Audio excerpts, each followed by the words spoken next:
Reichtum, Macht und Kontrolle, schreibt darüber verständlich und klar, um schließlich Positionen für die Benachteiligten, Unterlegenen und Opfer von Ungerechtigkeiten einzunehmen. Zitat Ende. Frau George, Sie haben das Wort.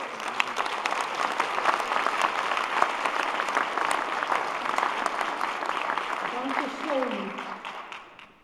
Guten Abend, meine Damen und Herren. And I'm afraid that's all the German there will be.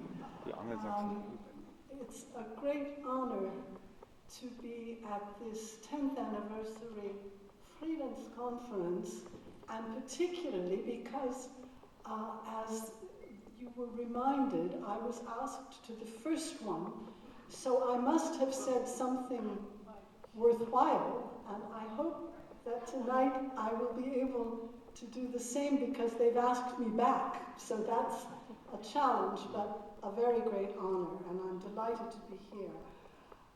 Let me tell you why I am here first, which really is my conclusion. I wanted very much to come, and I said yes immediately when I received the invitation, because I feel very deeply that we are now in the most dangerous period of human history. This may sound exaggerated, but this is really my sense. And unless all forces against these dangers are united, we may very well lose. And that's why I'm here, because I'm going to ask every one of you to respond to this crisis in a particular way, which I will try to tell you at the end. Why is this the most dangerous period in human history? Most of you, perhaps if you're my age, you joined the peace movement with the Cold War. And that was a very scary period. The rivalry between the United States and the Soviet Union was terrifying, and the nuclear race was terrifying. And everyone who joined the peace movement then was absolutely right to do so. So you may feel that I'm a little bit crazy if I say that maybe the Cold War was not as bad as what we have today. Why? Because in geopolitical terms, there was no place on Earth which was unimportant during the Cold War. Because every place in Africa or Asia or Latin America, I don't care where, could become a base for the Soviet Union or for the United States. It could become a center of gravity, a means of influence for one power or the other, but the other power could not afford to neglect those places either. And that was why we had so much importance placed on development aid, on keeping everyone in one great big global family and helping everyone to emerge from poverty. It was against this Cold War background that happened. And it was because of this two-power rivalry that we lived in this kind of configuration. Well, for the last 20 years, it has become clearer and clearer every day that we are in a completely different geopolitical situation today. Today, I'm sorry to say, there are plenty of places on Earth which are totally unimportant. They don't count strategically, and the people in them don't count very much. This is the scary part too, because capitalism has won. Once the wall was down in Berlin, capitalism spread across the earth with breathtaking speed, and now there are only a few islands, and not very happy ones either, like North Korea, that say blatantly, we are not capitalist. But globalization, capitalist, neoliberal globalization has also won. And I never use the word globalization by itself. It has to have an adjective with it.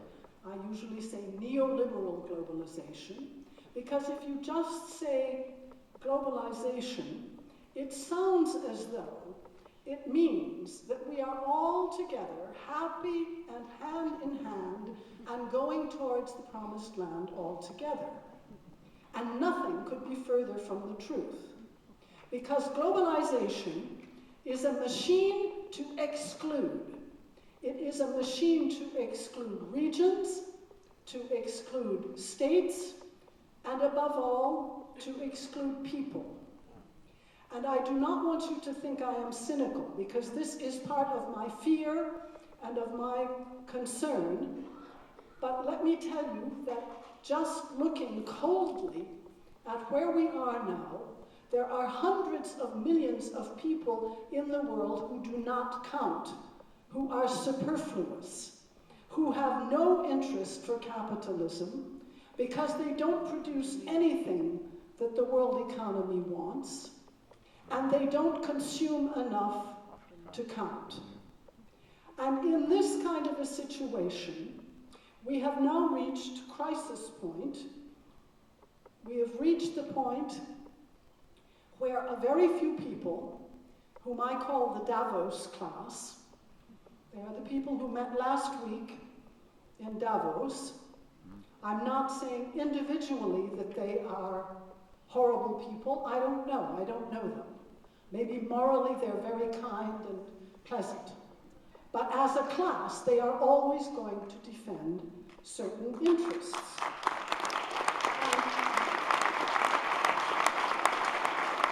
And these millions, these hundreds of millions of people who are superfluous, they don't care. Those people and those interests and their system takes the best and leaves the rest.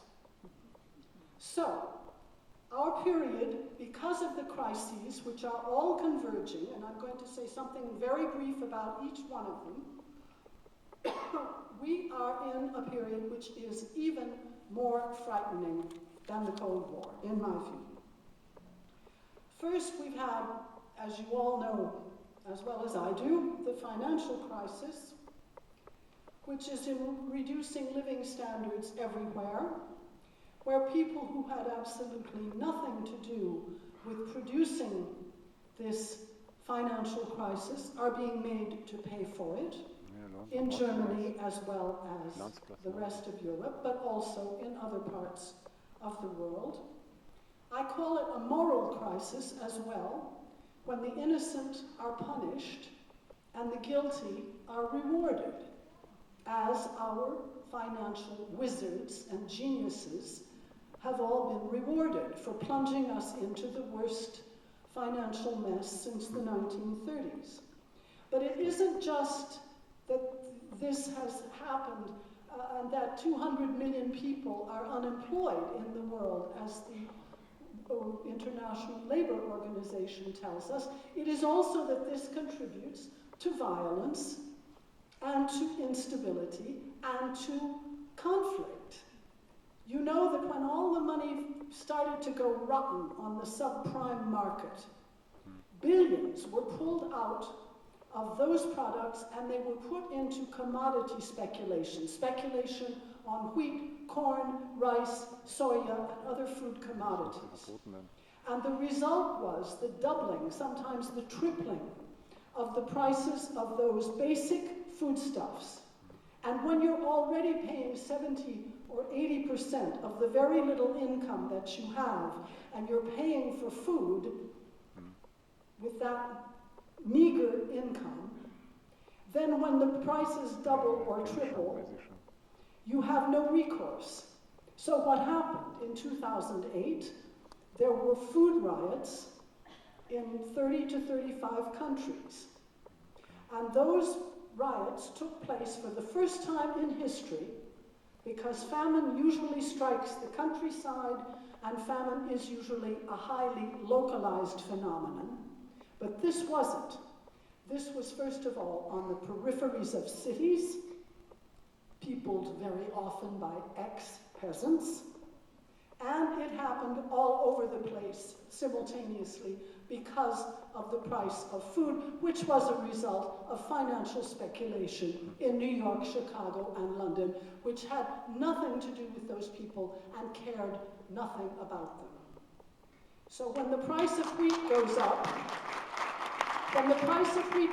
by 31% in a single day in March of 2008, you know you are not in a normal period. And in 2011, the prices are a little bit higher than they were in 2008.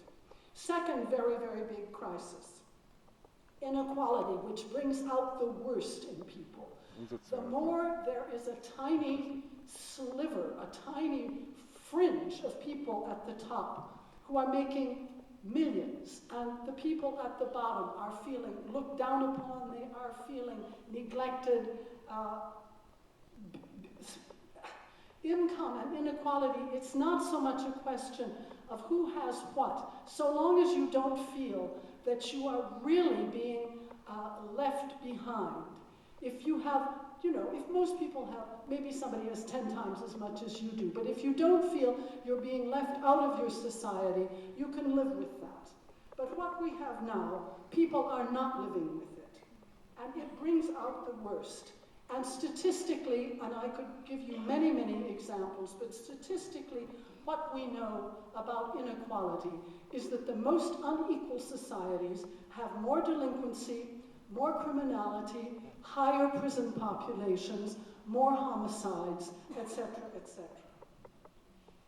We are also, of course, in the worst climate crisis, and here my fear is multiplied, the worst climate crisis that mankind has ever known. It is particularly worrisome because we are now 7 billion people in the world, and it is probably, of all these crises, the greatest threat to peace and stability. I am not the only person, obviously, who knows this, because the official conference is discussing this issue. It came to the agenda in 2008 when Javier Solana, who was then the equivalent of the foreign minister of Europe, put it on the agenda by talking about climate and security and speaking of climate as a threat multiplier. He also uses the words a threat amplifier or a threat accelerator, but in any case, what climate does, climate change creates complications for European interests. The Pentagon then, in its triennial defense review, also elaborates on the subject of climate change.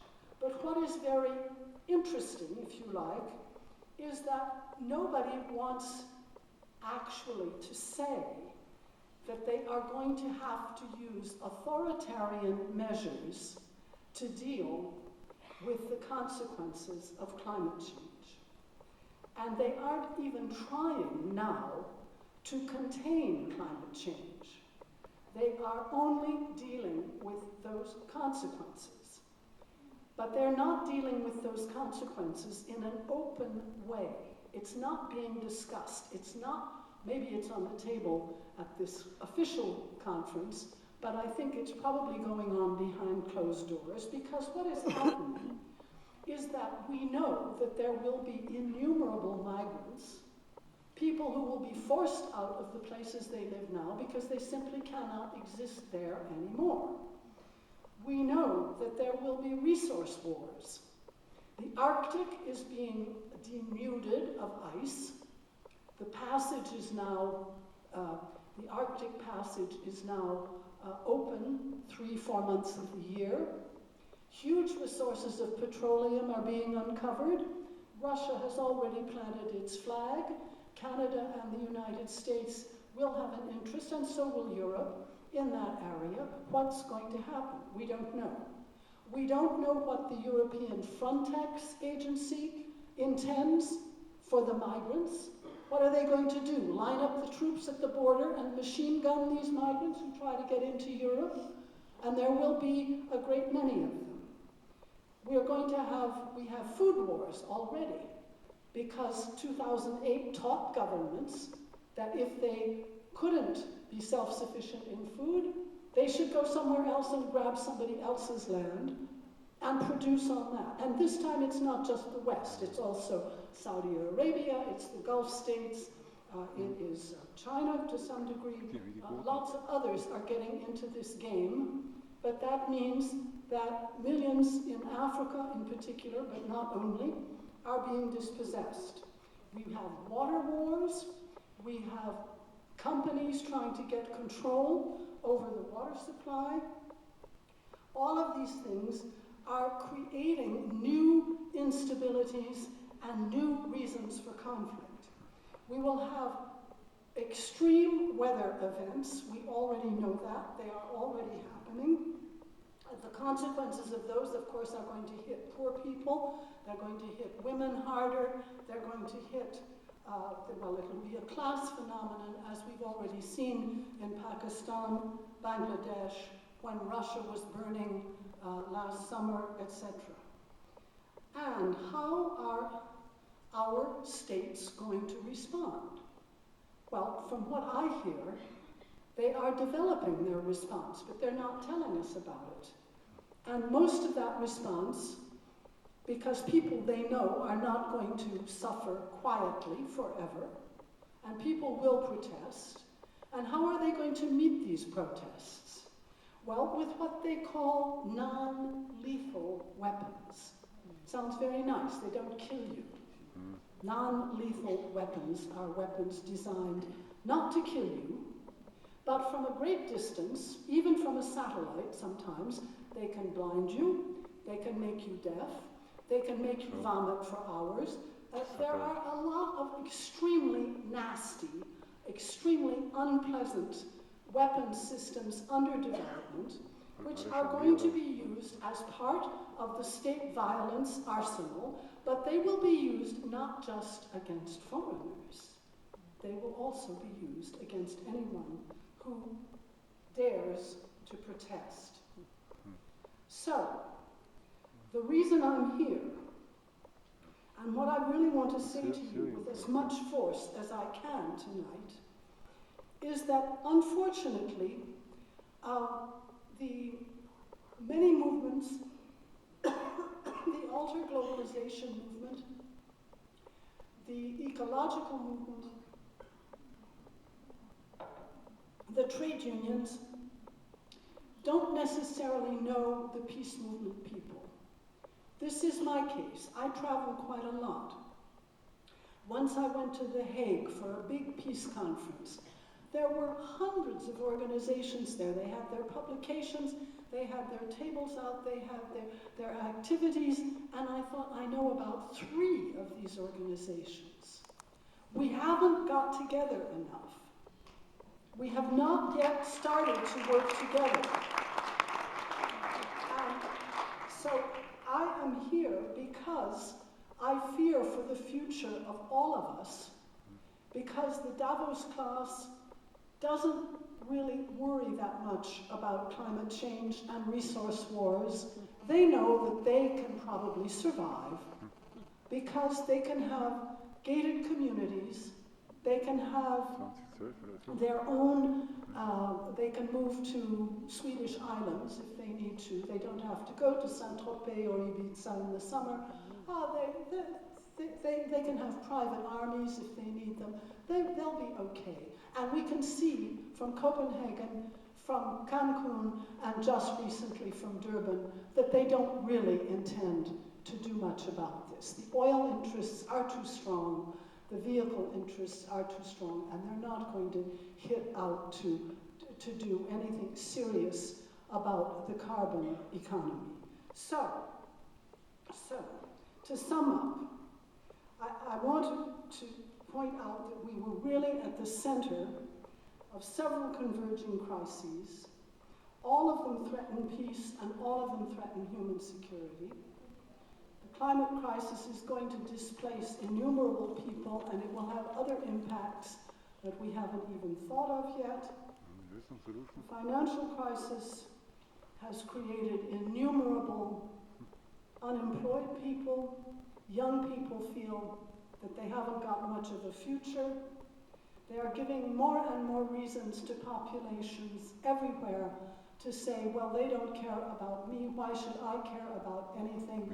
I am just going to go ahead and get what I can while I can. Notions of human solidarity are being degraded by this crisis and by the inequality crisis as well.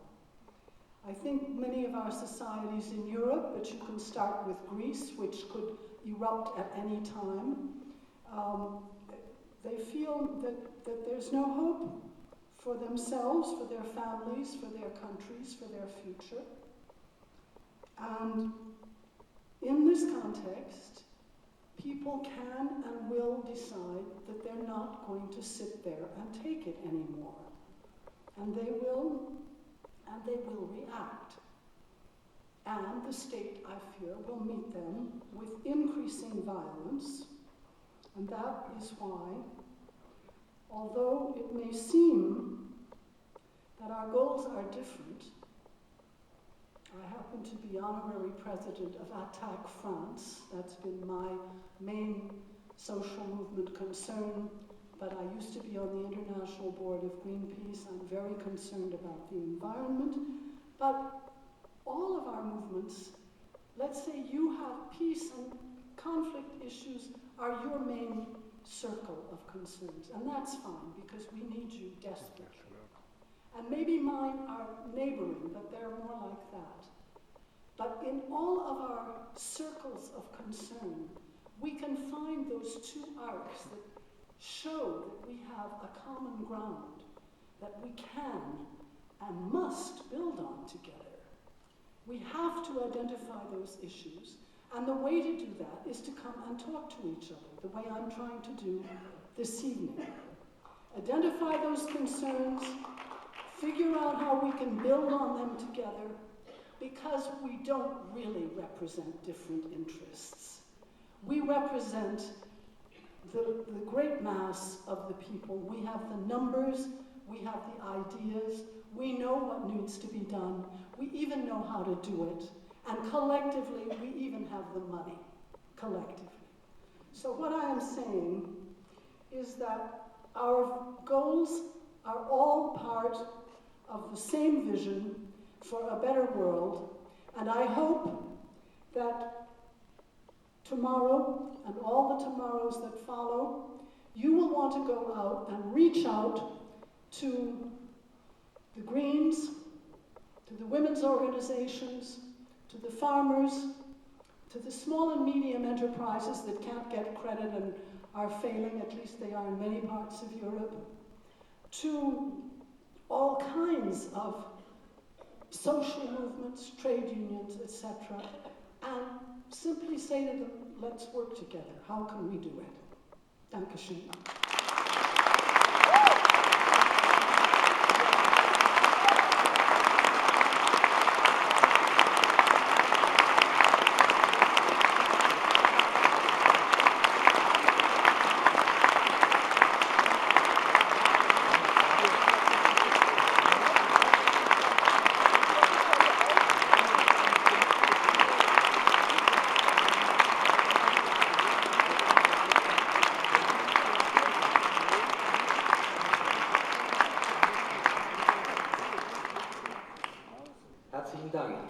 Bevor wir nun in eine 15-minütige Pause gehen, möchte ich hinweisen auf die Stände der Trägerorganisationen dieser Friedenskonferenz.